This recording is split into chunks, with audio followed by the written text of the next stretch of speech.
everybody. It's John with John Diaz Group, Keller Williams. Hope everybody's having a great day.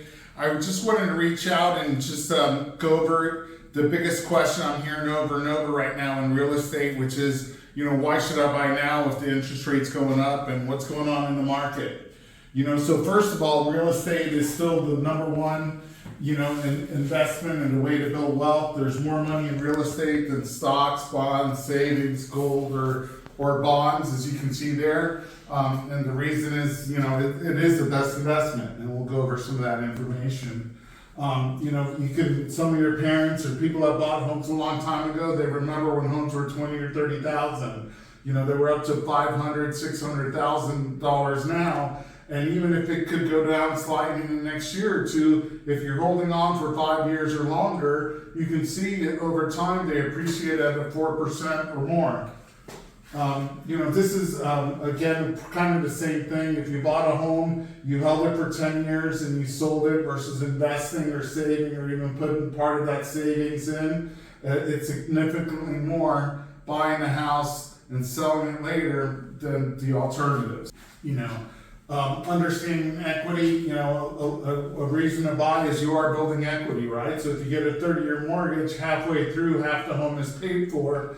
And then in year 30, you, instead of paying rent for 30 years, if you're renting, you have a house and an asset, right? So this is just an illustration, but on $250,000, you put $50,000 down, you started with $50,000 equity, the house went up over 22 years, now you have $518,000, and over 30 years, it's $810,000. And if you had bought the home in the chart we had shown before, when the houses were, a lot less expensive, you would have seen those appreciation, the real numbers.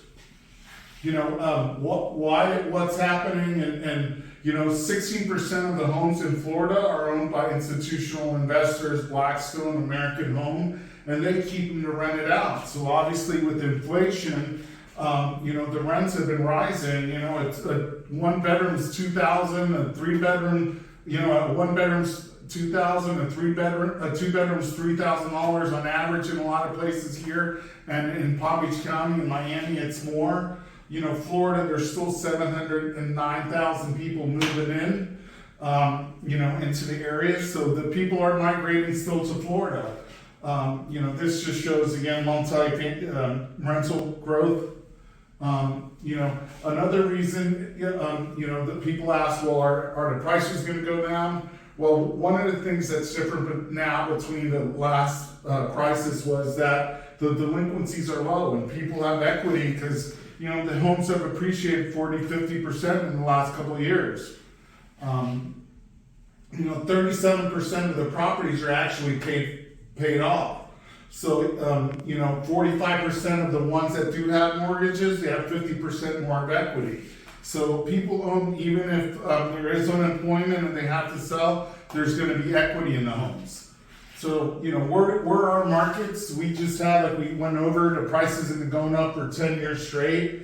We probably peaked in February or March, and we're on a downswing, which I'll go over next.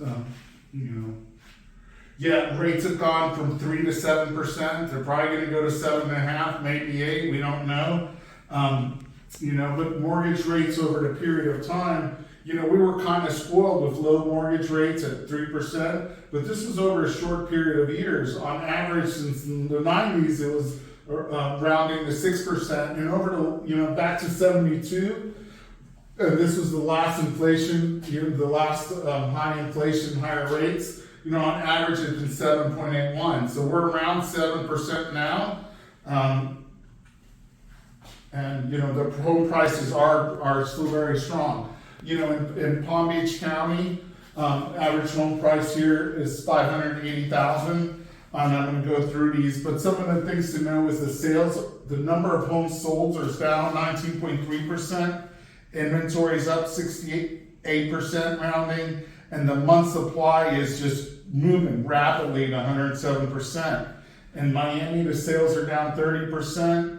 The month supply is up 60%. Broward is around the same, 30% decline in sales, 80% on the month supply. So the supply is moving very quickly. Port St. Lucie is down, averaging 19%, but their month supply is up 133. Martin is down 15% in sales, and the month supply 125. So what's happening there is, we had no supply. We went to a month and a half, three and a half. Every month it's moving in big chunks. Next month we could be at 4.5%, 6% in the next few months, 6 months supply. So what that means is it starts shifting from a seller's market to a buyer's market. Prices could go down. They say from 7%, 10%, 20%. We don't know. But the thing with when you buy is you can't time markets. People have been waiting for 2 years to buy for their prices to go down, but the rates went from 3% to 7%. So they've lost out overall on a higher cost. It's going to cost them more even if the prices go down. Here's just a couple examples. Let's say you went from 200 to 190 to 180, but the rents keep going up, the rates keep going up, the payment is about the same. So the point is you can't time markets. Now that there's more inventory, if you can find a property that's right for you and you're going to stay 3 to 5 years, if you can afford a payment, it's better to pay that payment versus paying 100% in rent. Just another quick example there. Something that's happening now is there's buy downs, so they can include in the closing costs where you buy down the rate from, let's say, 7.5 to 6.5 to 5.5 the first year. It goes to 7.5, 6.5 the following year, and then it goes higher. But by then, everybody says this is a steep curve where the rates went up very quickly, and they could go back down to around 5% in a couple of years. That's stuff I'm hearing from all the mortgage people I talk to and from Fannie Mae, articles and so forth. Again, the question is, even if it does go down slightly, are you going to lose out in this? Don't you wish you bought a house for $23,000 that's worth $580 now? The last point I'll mention is we are having, some home buyer seminars, teachers, firefighter, paramedics, chiropractors, assistants, all sorts of people in that first responder category qualify for up to $25,000 that they can have basically free money to put down to buy a home. It's interest free for 30 years as long as they don't sell the home. At the end of that, it may need to be paid back. But it gives you the money to buy into the property or buy higher. If you know anybody looking that qualify or looking to buy, we'll be giving out the book Gary Keller wrote, Your First Home, and to the people who attend.